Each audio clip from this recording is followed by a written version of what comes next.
અમે આ બાજુનો રોડ ઓપન કરીએ છીએ તાકી લોકોની સુખાકારી થઈ અને સીધા એક્સપ્રેસ પર ચડી શકાય. બરોબર છે. આ ડ્રાફ્ટથી બી છે એટલે કાયદેસર આ રસ્તો ખોલી શકે. અમે મંદિરને કંઈ અડચણ કરવાના નથી. બરોબર છે. આ રસ્તો હવે ખોલશું જ. ઓકે. અને એમને જે એફપી આપવાનો છે એ અહીંયા કે ક્યાં બી અમે એમને આપવાના જ છીએ. હવે જે મીડિયાની સામે કહું 40% કપાત કરીને જે કાયદેસરનો એફપી છે એ આપવાના જ છીએ. પણ આ રસ્તો આ મંદિરને અમે કંઈ અડચણ કરવાના નથી. પણ આ જે રસ્તો જે છે એ ખોલવો ક્લિયર છે. એક્ઝેક્ટ હું ક્લિયર અને આખી એકદમ ક્લિયર તો સાહેબ મારે એટલું નથી કે આ જે કોઈની જાણો તો જે અરાજકતા તમને બેસ્ટ સોસાયટી તમારી જાણ વગર જે અરાજકતા ફેલાઈ છે સાહેબ એની પર કાયદાકીય પગલાઓ સાહેબ ભૂતકાળની 260 બેની નોટિસો આપેલી છે. જાણમાં જ છે. હું પુનઃ કહું છું મંદિરને કઈ ટચ કરવા અમારી બી આસ્થા નહીં કરી ત્યાં સર ભાવ પણ છે પણ મંદિરને ટચ નહીં કરી. હા હું તમને કહી દઉં. અને આ જે ચૈત્ર નવરાત્રી છે એમાં તમે કોઈ એક્શન લેવાના નથી. એ બી મેં અમને કીધું તમારે આવ્યા પહેલા આવીને કાલે પણ આવ્યા હતા. આજે સવારે બી કેતનભાઈ ડીવાયએમસી જોડે મિટિંગ કરીને ગયા છે. મેં એમને કઈ કીધું છે કે નહીં પણ તેમ છતાં અમે અત્યાર સુધી નથી ખોલ્યો. ડ્રાફ્ટ એક મિનિટ ડ્રાફ્ટ બી ઘણા વર્ષોથી ફાઇનલ તેમ છતાં આપણે નથી ખોલ્યો. અને હજી બી કહું છું કે આપણે જોડે રાખીને જ કરવાનું.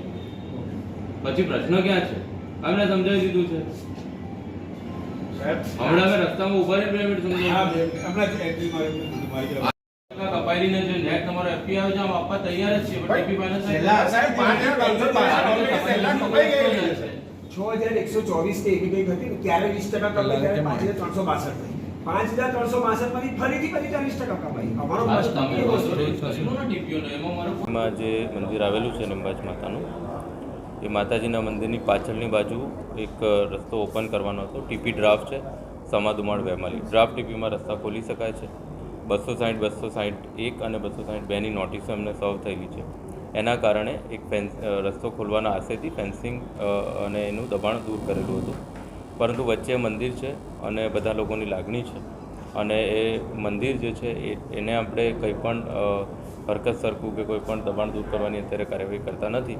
ફક્ત ને ફક્ત રોડ ખુલ્લો કરવાનો આશયથી આ તોડેલું હતું. એટલે એમને મેં સમજૂત આપ્યું છે અને અત્યારે ડ્રાફ્ટ ટીપી છે એટલે જે રસ્તો ખોલીએ એમની જમીનમાંથી એમને જે ફાઇનલ પ્લોટ કરવાનો હતો એ નિયમ મુજબ 40% કપાત કરી એમને આપવાની મેં બાંહેધરી આપી છે અને રસ્તો ખોલવાની એમને એમની રીતે ઈચ્છા વ્યક્ત કરી છે.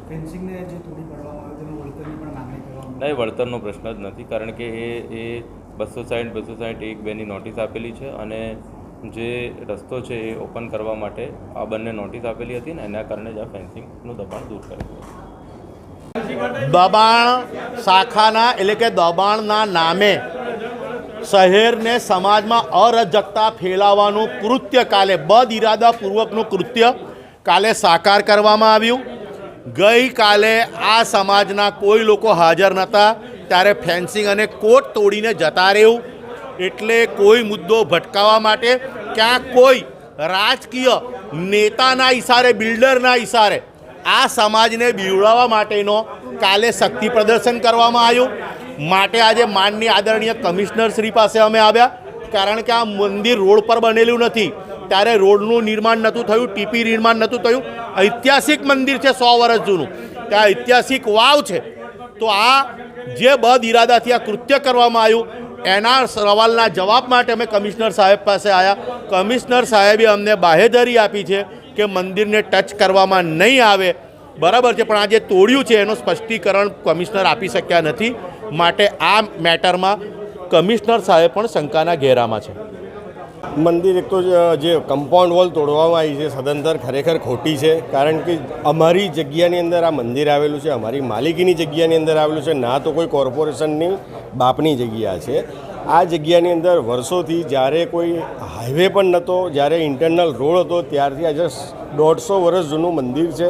1934ની અંદર આ વાવનું જ્યારે નિર્માણ થયું હતું, જ્યારે પૌરાણિક વાવ છે ત્યાં અને ત્યાં સ્વયંભૂ પ્રગટ થયેલા હનુમાનજીનું મંદિર છે, એની બાજુમાં માતાજીનું મંદિર આવેલું છે. અને ગઈકાલે એ લોકોએ એમ જ વગર નોટિસે આવીને સીધું કમ્પાઉન્ડ વોલ તોડવાની ચાલુ કરી અને આગળની કમ્પાઉન્ડ વોલ ને પાછળના દરવાજા ગેટ બધું તોડી નાખેલું છે. હું ટ્રસ્ટી તરીકે પ્રકાશ પારેખ.